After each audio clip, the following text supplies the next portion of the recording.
m'appelle Robert Baron, j'ai été secrétaire général de l'UGRS, devenu UDES, à partir de 2001 jusqu'en 2005.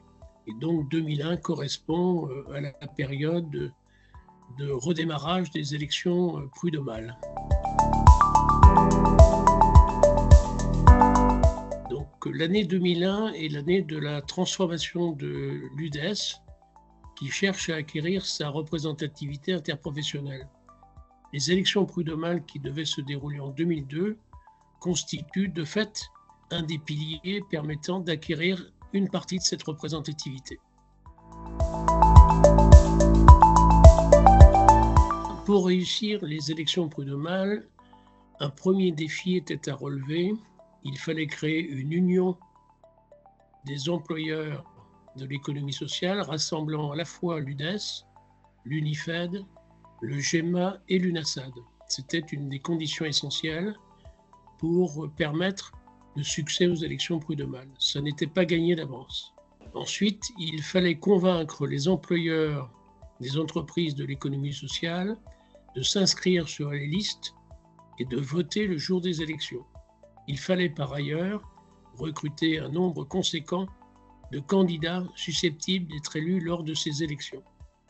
Par ailleurs, nous avions défini notre position politique. Il ne s'agissait pas de se présenter contre le MEDEF et ses alliés, mais d'indiquer très clairement que le MEDEF ne nous représentait pas et n'avait pas la capacité à nous représenter.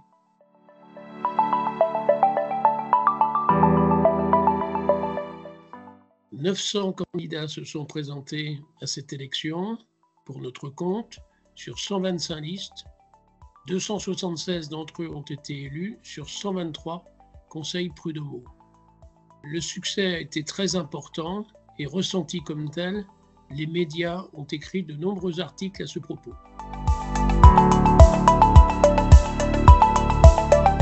Le monde économique et social évolue énormément, non seulement sur les métiers et les emplois, mais aussi sur ce que sont les entreprises, ce qu'elles deviennent, sur leur statut juridique, sur leurs valeurs, sur leur motivation.